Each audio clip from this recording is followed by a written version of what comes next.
Vous le savez déjà que pour assurer la fécondation, on en a besoin de deux gamètes, spermatozoïdes chez l'homme, ovules chez la femme. Mais est-ce que vous savez comment obtient-on ces gamètes? Salut, je suis Charles le guide et dans cette vidéo, je te présente la méiose.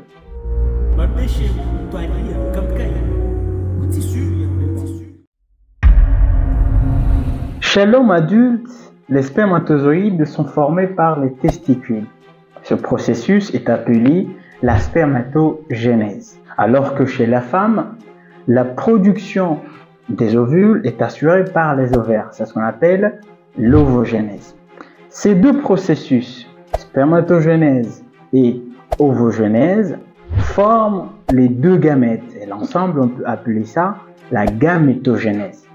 Pour comprendre la gamétogénèse, il faut comprendre la méiose. Parce que la méiose est un processus qui permet la formation des gamètes. La méiose est un processus de division permettant aux cellules reproductrices de se diviser. Ce qui différencie la méiose chez l'homme à la méiose chez la femme, c'est le fait que chez l'homme, cette méiose produit les spermatozoïdes, alors que chez la femme, elle produit l'ovule. Quelles sont donc les étapes de la méiose permettant la formation des gamètes? Quel que soit chez l'homme ou chez la femme, la méiose est assurée par deux divisions. La méiose 1, appelée division réductionnelle, et la méiose 2, appelée division équationnelle. La méiose 1 est composée de 4 phases.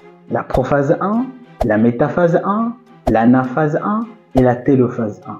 Pendant la prophase 1, nous avons des tétrades, ou appelés des chromosomes homologues. Cela veut dire quoi? Cela veut dire que nous avons des chromosomes qui se ressemblent deux à deux. Ces paires homologues sont liées par le chiasma. C'est d'ailleurs ce qui nous permet d'avoir une possibilité d'échange de gènes. C'est ce qu'on appelle crossing over.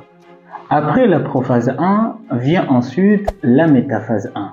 Lors de cette étape, les tétrades se mettent au milieu de la cellule, formant une plaque équatoriale. Ensuite, nous aurons l'anaphase 1. Lors de cette étape, les tétrades vont se séparer sans division du centromère pour permettre la migration des chromosomes à deux chromatides vers chaque pôle. C'est ce qu'on appelle une ascension polaire. Ensuite, nous aurons la télophase 1. Pendant cette étape, les chromosomes à deux chromatides vont se décondenser et il y aura réapparition de l'enveloppe nucléaire. Voilà la fin de la première méiose. Chaque cellule obtenue par cette première méiose va rentrer dans une deuxième division appelée méiose 2 ou bien division équationnelle. Cette division est comme une mitose classique, c'est-à-dire on aura les mêmes étapes qu'une mitose. Tout d'abord, la prophase 2, dont l'enveloppe nucléaire disparaît avec des chromosomes à deux chromatides bien condensés. Ensuite vient la métaphase 2, pendant laquelle les chromosomes bien condensés vont se mettre au centre de la cellule, formant une plaque équatoriale. Suite à cette étape, l'anaphase, avec la division du centromère permettant la migration des chromosomes à une seule chromatide vers chaque pôle. Enfin, la télophase 2. Pendant cette phase, nous avons la réapparition du noyau cellulaire et la décondensation des chromosomes à une seule chromatide.